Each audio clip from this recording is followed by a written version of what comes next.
नमस्ते everyone, Monika astrology में आपका बहुत बहुत स्वागत है। आज हम चर्चा करेंगे वृश्चिक लग्न की। वृश्चिक लग्न वालों के लिए नवंबर के महीने में किस तरह की स्थितियां हैं और हमें किन चीजों का ध्यान रखना है, ये मैं आज आपको पूर्ण रूप से बताऊंगी। देखिए, वृश्चिक लग्न और लग्न का स्वामी है मंगल, और मंगल आपके लिए 22 अक्टूबर से 4 दिसंबर तक 12th हाउस के अंदर सूर्य और बुध की युति के साथ है। अब ये एक प्रकार का ऐसा योग बन रहा है और लग्न में केतु है, और केतु अनुराधा नक्षत्र में है। अनुराधा नक्षत्र का केतु है तो उसका स्वामी ग्रह शनि है जो गुरु के साथ है। देखिए, ये एक ऐसी स्थिति हो जाती है कि जहां आपको मैं यही कहूंगी कि कोई भी अग्रेसिव बिहेवियर से खुद को बचा के रखे, सबसे पहली पॉइंट। सेकंड, कोई भी जैसे इंटरव्यू है या कोई भी प्रकार का कोई बिजनेस है या किसी भी चीज में, कोई बिजनेस के अंदर डिसीजन मेकिंग का प्रोसेस चल रहा है, एकदम से फास्ट डिसीजन मेकिंग से बचिए। सबसे पहला पॉइंट जो आपको ध्यान में रखना है, उतावलेपन में कोई निर्णय नहीं लेना है और किसी भी डिसीजन मेकिंग में एकदम से कोई वर्डिक्ट पर नहीं आना है। सोच समझकर पूरी परिस्थिति को एनालाइज करके उसके बाद ही किसी निर्णय पर आप आए तो बेहतर है। एकदम से उतावलेपन में लिए गए निर्णय, उतावलेपन में बोली गई कोई भी बात आगे जाकर बहुत प्रॉब्लम हो सकती है। तो डिसीजन मेकिंग के अंदर थोड़ा समय लीजिएगा। हो सके तो अभी देखिए, लग्नेश का 12th हाउस में जाना, एक तरह से आप कोई भी प्रकार का बदलाव अभी ना करें तो अच्छा है। कोई भी प्रकार का बदलाव को अवॉइड किया जाए, वो आपके लिए सबसे बेस्ट चीज है।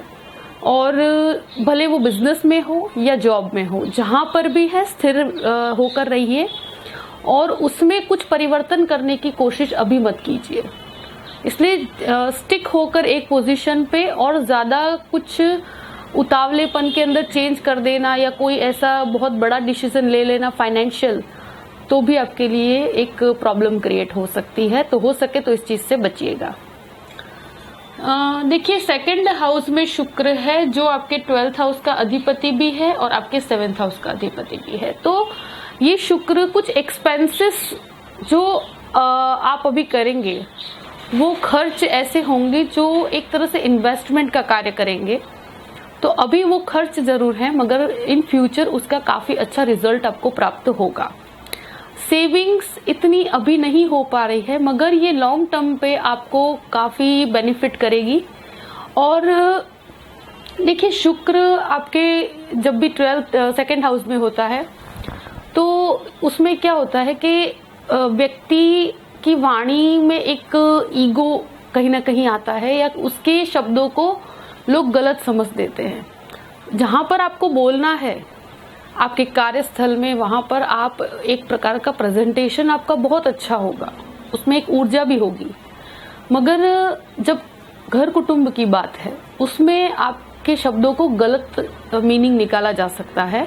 तो इस चीज से बचिएगा, अपने शब्दों का चुनाव अच्छे से कीजिएगा। ये मैं आपको पहले से कह देती हूँ, क्योंकि इस पॉइंट को ध्यान में रखते हुए ही आपको आगे के निर्णय लेने हैं और घर में अच्छी परिस्थिति बनी रहे, उसके लिए ये बहुत जरूरी भी है।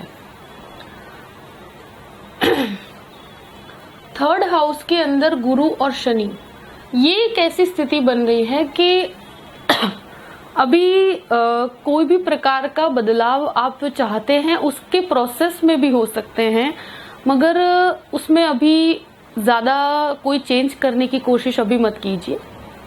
अगर कोई प्लान बना रहे हैं तो उस प्लान को बना सकते हैं, उसको अनुभव के बेस पर आगे बढ़ना चाहें तो बढ़ सकते हैं, मगर हो सके वहां तक उतावलेपन में कोई बदलाव मत लेकर आइए। मंगल की पूर्ण दृष्टि आपके 3य भाव में पड़ रही है। भाई बहनों के साथ आपके संबंधों में खटास न आए, उस चीज का आपको बहुत ध्यान रखना है, क्योंकि कुछ रिलेशंस ऐसे होते हैं जिसे हम बहुत इम्पोर्टेंट भी हैं और वो भी निकट के संबंध, तो उसमें संबंधों में खटास न आए, इस चीज का ध्यान रखना।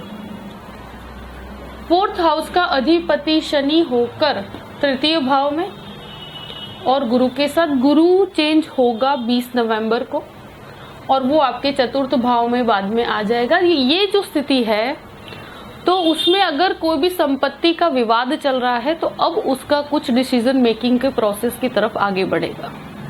ये एक बहुत बड़ी इंपॉर्टेंट चीज है। और स्पेशली आपका अगर नेटिव प्लेस के अंदर कोई प्रॉपर्टी डिस्प्यूट चल रहा है तो उसका भी डिसीजन आने की संभावनाएं 20 तारीख के बाद शुरू होंगी। और माता के स्वास्थ्य में पहले से सुधार होगा। ये गुरु की पूर्ण दृष्टि आपके 10वें भाव पर पड़ेगी तो ये ओवरऑल फार्मास्यूटिकल वाले कंपनियों के लिए बहुत अच्छा है। अगर आप कोई बिल्डिंग मटेरियल का कार्य करते हैं, कंस्ट्रक्शन का कार्य करते हैं, उनके लिए ये बहुत अच्छी स्थिति है, क्योंकि और प्रॉपर्टी डीलिंग का कार्य करते हैं उनके लिए भी बहुत अच्छी परिस्थिति है। 5वें भाव का स्वामी गुरु होकर तृतीय भाव में, ये गुरु और शनि का योग जो है इंजीनियरिंग वाले छात्रों को बहुत सपोर्ट भी करता है। प्लस मशीनरी संबंधित कोई रिसर्च का कोई कार्य करते हैं, मेडिकल स्टूडेंट्स के लिए भी बहुत अच्छी परिस्थिति है। और जो लॉ का एजुकेशन ले रहे हैं उनके लिए भी बहुत अच्छा है। तो एक तरह से ये एक ओवरऑल स्थिति तो काफी मजबूत है, मगर कुछ आपके लग्नेश के 12th हाउस में जाना और स्पेशली सूर्य नीचस्थ अवस्था में है तो उसके कारण हमारे डिसीजंस में गड़बड़ हो सकती है। हाँ, जब 15 तारीख के बाद 16 नवंबर को सूर्य लग्न में आएगा तो वो एक ऐसी स्थिति होगी, हाँ ग्रहण दोष होगा, वाणी को बहुत संभल के चलना है आपको, उसमें कोई गलती नहीं होनी चाहिए। मगर वो लग्न में जो सूर्य है उसके अंदर फिर भी आपके निर्णय में थोड़ी सी स्थिरता होगी, स्पीच इश्यूज हो सकते हैं, वो चीज को आपको हमेशा ध्यान रखना है क्योंकि लग्नेश आपका मंगल है। और ये 6th हाउस का अधिपति मंगल होकर 12th हाउस में, ये एक ऐसी स्थिति है कि जब मंगल की दृष्टि अपने खुद के घर पर पड़ रही है तो ऐसी स्थिति के अंदर एक चीज मैंने हमेशा देखी है कि लोन्स की तरफ इंसान जाना पसंद करेगा। आप चाहेंगे कि आप छोटी मोटी समस्याएं अगर कोई आ गई तो चलो लोन लिया जाए, तो ये स्थिति को अवॉइड कीजिए। और हो सके तो जब भी मंगल की दृष्टि 6th हाउस पर पड़ती है लोन्स को उस समय अवॉइड करना चाहिए। तो अभी लोन्स के लिए मैं बिल्कुल मना करूंगी, मत लीजिए, लॉन्ग टर्म पे बहुत प्रॉब्लम हो सकती है और ऐसी हैबिट को कभी भी मत डालिए। और देखिए कोई बड़ी प्रॉब्लम तो नहीं है, मगर एक चीज है कि अनिद्रा की प्रॉब्लम आपको हो सकती है और एक स्किन रिलेटेड प्रॉब्लम्स हो सकती है क्योंकि मंगल और बुध की युति एक साथ बनी हुई है। तो उससे रिलेटेड कोई मेडिसिन की तरफ जाना चाहते हैं तो उसके लिए प्रोसेस आप कर सकते हैं। और उसके लिए आप स्पेशली स्किन की प्रॉब्लम को इस चीज से डिनोट किया जाता है, तो उसका आपको पूर्ण रूप से ध्यान रखना है। गुरु की दृष्टि पूर्ण 12th हाउस पर पड़ेगी तो ये स्टूडेंट्स के लिए बहुत अच्छा है, स्पेशली जो लोन लेकर स्टूडेंट वीजा के लिए अगर लोन लेते हैं तो बुरा नहीं है। मगर अगर इस प्रकार का कोई भी कार्य जो स्टूडेंट लोन से कनेक्टेड है तो वो किया जा सकता है, मगर एक हैबिट के रूप में एक छोटी मोटी समस्याओं से निकलने के लिए अगर लोन लेते हैं तो लॉन्ग टर्म पे बहुत प्रॉब्लम हो सकती है।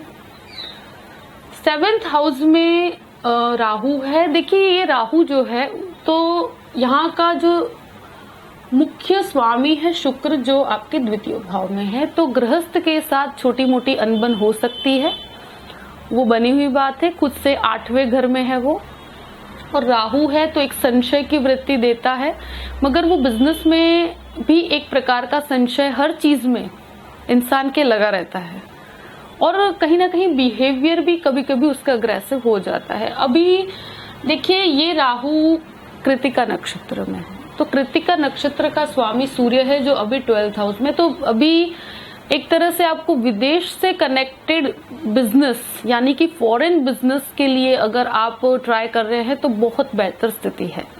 उसमें आप 100% इन्वेस्ट भी कर सकते हैं। इंपोर्ट एक्सपोर्ट का कोई बिजनेस करना चाहते हैं, फैशन संबंधित कोई कार्य करते हैं, आप होटल संबंधित कोई भी कार्य करते हैं तो उसके लिए भी बहुत अच्छी स्थितियां हैं।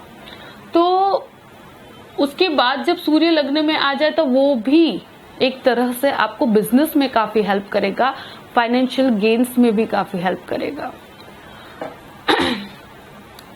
देखिए 8th हाउस का अधिपति बुध होकर, देखिए LLB के लिए तो मैंने आपसे पहले कहा स्टूडेंट्स के लिए अच्छा है, मगर ये बुध होकर आपके 12th हाउस में सूर्य और मंगल और 20 तारीख के बाद गुरु की दृष्टि पूर्ण पड़ेगी।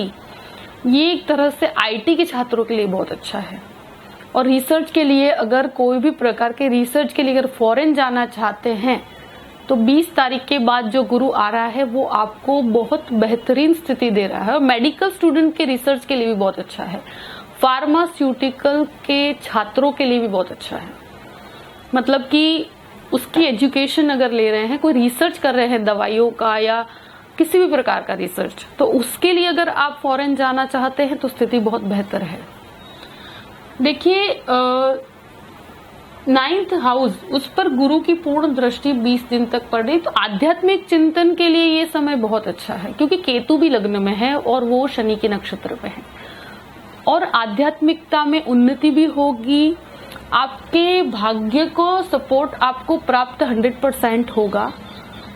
मगर जो मैं बदलाव के लिए मना कर रही हूँ, बहुत बड़ा बदलाव करने के लिए मना कर रही हूँ, हाँ अगर कोई ऐसा ट्रांसफर होता है अनुभव के बेस पर लिया जाए तो प्रॉब्लम नहीं है, मगर उतावलेपन में कोई डिसीजन लेते हैं तो प्रॉब्लम है। बाकी गुरु की दृष्टि शुरुआती 20 दिनों के लिए भाग्य भाव में है तो भाग्य का सपोर्ट भी है। और सबसे बड़ी चीज ये है कि आध्यात्मिक चिंतन में आपको बहुत उन्नति होगी और आप ये महसूस भी कर पाएंगे। अगर कोई भी प्रकार की हायर स्टडीज और वो भी LLB रिलेटेड या लॉ से संबंधित कोई भी प्रकार की हायर स्टडीज या PhD करना चाहते हैं तो उसके लिए अगर बाहर जाना चाहते हैं तो भी बेहतर स्थिति है।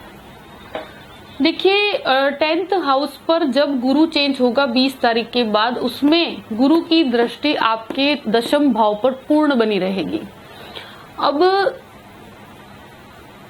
दशमेश सूर्य अभी 12th हाउस में, तो कुछ बिजनेस या कुछ कार्य क्षेत्र में एक्सपेंसेस आपके बने हुए हैं, मगर ये गुरु आने के बाद आपको कहीं ना कहीं कुछ प्रमोशंस भी प्राप्त हो सकते हैं। आपकी इनकम में कुछ अच्छे बदलाव हो सकते हैं और आपके कार्यस्थल का वातावरण पहले से काफी मजबूत होगा, तो डरने वाली कोई बात नहीं है। 11th हाउस का अधिपति भी बुध होकर 12th हाउस में है, तो जो भी लाभ होगा वो लाभ आपको विदेश से काफी अभिलाभ है। अगर कोई भी कार्य इंपोर्ट एक्सपोर्ट का अगर बिजनेस करते हैं तो उनके लिए बहुत अच्छा है। विदेश जाना चाहते हैं, विदेश के लिए जॉब ट्राई कर रहे हैं, तो उनके लिए बहुत अच्छी परिस्थिति है ये। उसमें आपको कभी निराशा नहीं मिलेगी और 20 तारीख के बाद तो और भी मजबूत हो रहा है। तो उससे रिलेटेड कोई भी कार्य अगर आप करते हैं तो आपको बहुत अच्छे परिणाम मिलेंगे। मगर एक ही चीज है कि हमारे उतावलेपन में लिए गए कुछ निर्णय हमें समस्या दे सकते हैं। कुछ खर्चों को लेकर आप जरूर परेशान हो सकते हैं, कुछ ऐसे खर्चे जो आपको उठाने पड़ते हों, जो एक जिम्मेदारी के रूप में भी उठाने पड़े, मगर उनको लेकर आप थोड़े स्ट्रेस में भी आ सकते हैं और उसके कारण आपके वाणी में भी कटुता आ सकती है। मगर ऐसा मत कीजिए, ये परिस्थिति को स्वीकार करके हमें हमारी जिम्मेदारियों को निभाना है। और देखिए मैं एक ही चीज कहूंगी कि ये ओवरऑल स्थिति मैंने आपको बता दी है। आपकी वाणी के ऊपर संयम रखिएगा और कोई भी डिसीजन हो उसे 2 या 3 बार सोच कर लीजिएगा। कार्य में अगर कहीं धीमापन आए तो बिल्कुल भी फ्रस्ट्रेट नहीं होना है और पूरे ही महीने को बहुत अच्छे से प्लान करके चलना है। जो भी परिस्थिति है उसमें बहुत बड़ा बदलाव करने से अभी बचिएगा। अभी वो समय नहीं है, क्योंकि लग्नेश 12th हाउस में है, कोई भी कार्य एकदम से नहीं होगा, तो उससे आपको घबराना नहीं है। अगर कोई भी चीज में 1-2 एफर्ट्स करने पड़े तो बिना डरे और घबराए आप आगे बढ़िए। मगर परिस्थितियां एक तरह से आपको, ये एक मेहनत का समय है, आपके समर्पण का समय है, मगर उसमें बहुत ज्यादा अग्रेशन के साथ हम फ्रस्ट्रेट होने से हमें बचना है। ये चीज को आप ध्यान में रखिएगा। पूरी परिस्थिति को ध्यान में रखते हुए अपने पूरे ही महीने को प्लान कीजिएगा। अगर आपको वीडियो पसंद आए तो लाइक भी कीजिएगा और सब्सक्राइब भी कीजिएगा। अगर आप मुझसे कंसल्टेशन लेना चाहते हैं तो डिस्क्रिप्शन बॉक्स में मैंने हमारा ईमेल आईडी दिया हुआ है astrologymonica@gmail.com। उस पर आप अपने बर्थ डिटेल्स भेज दीजिए, फिर मैं आपको आगे से कांटेक्ट करूंगी। Thank you so much. जय श्री कृष्ण।